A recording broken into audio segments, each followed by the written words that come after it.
Меня зовут Зоя Михайловна. Родилась в Малопургинском районе, деревня Идешево. Владимир Васильевич Ушаков. Родился я в Лазовском районе, деревня Котнырово. И я уже не помню, сколько мне лет было, но я с малолетства не ходила, постарше уже была. С мамой, с папой. Но они бревна сваливали вручную. Ветки отец рубил, потом я уже вытаскивала. Складывали обязательно в одну кучу. Потом уже по разрешению лесника или рано весной вот сжигать ходили вот эти после себя отходы. Или же осенью, когда уже земля застывала, чуть-чуть снег падал. Ну, у нас там в Лазовском районе берез-то нету. В основном елка и осина, если найдешь. В лес идем, отец, когда мы уже 10 лет уже, и с собой берет, 8-10 лет уже с собой берет в лес. Топор, тут ремень, этот топор туда вешать, пряжка была, раз туда сует и идет. Он сзади болтается. И так и идем. А мы сучки собирать идем уже. Отец, мать, я и старший брат еще был. Вот так мы ходили четвером. Сухостой только разрешали брать лесники. И валежник, если лежит, говорит, так, ладно, берите. От березы больше жару. Сосна тоже дает жару, но смолистая она. Но у нас сосну-то уже не давали на дрова. Только елку, осина вот если попадется, сухостой. А так живых не давали. Раньше берегли лес. Вытаскивали на край леса, на лошадях ездили. Приготавливали, чтобы можно было погрузить на машину или на тракторную тележку. Прицепят на тросу. И так и тащат домой уже. Свои были инструменты.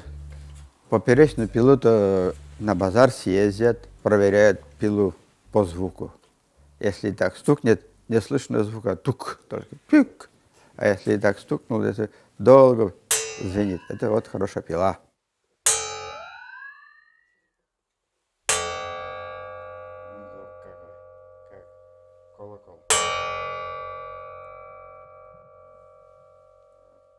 Эту же пилу надо еще доделывать. Можно сразу не пилит. Надо его проточить в зубе. Левой, правой стороной. И под 45 градусов каждая пила зубик. Потом уже развод делают. Если развода нету, пилой пилить не сможешь. Зажимает. А вот развод делаешь чуть-чуть, пила-то спокойно идет уже. Раньше ведь мужик ходил постоянно по дворам, по улице идет, кому пила, топор или там ножовку точить. Раньше профессия была так. Вот так ходил он, себе зарабатывал.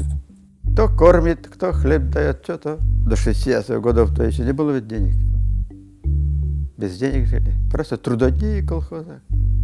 Вот и ему и картошку дадут, и хлеб дадут. Вот он, и молоко у кого есть. За молоко, да. Ну, 10 лет уже мы начинаем колоть уже. Зимой-то вот морозные дни-то колется лучше, а раньше и колунов-то не было.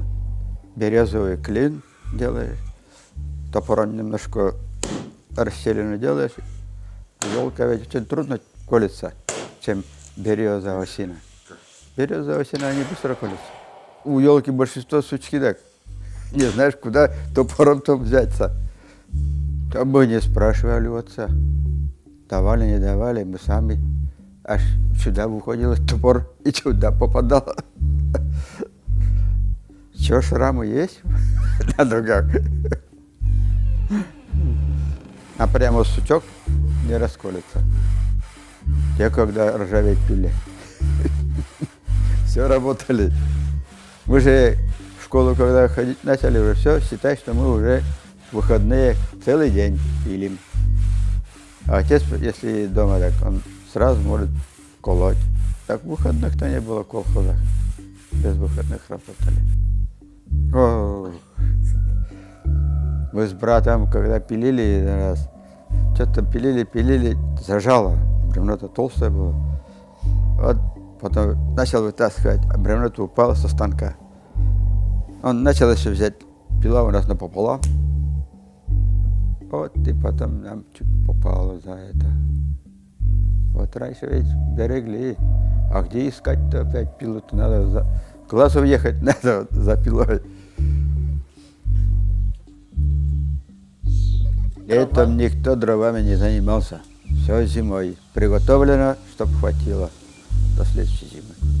Мужчины друг другу помогали. Вот это очень хорошо было. Сами себя они все равно не пересиливали. Сперва одному привезут дрова, другой раз другому привезут хозяйству, третий раз третьему. Вот так вот вообще работали. Еще ведь всегда запас оставался. Да. Сырыми дровами печку не топили. Сейчас уже эти печки уже во сне только снятся, наверное, людям уже. Печка в основном была предназначена для приготовления пищи и второе для тепла. Больше нечем было дома обогревать.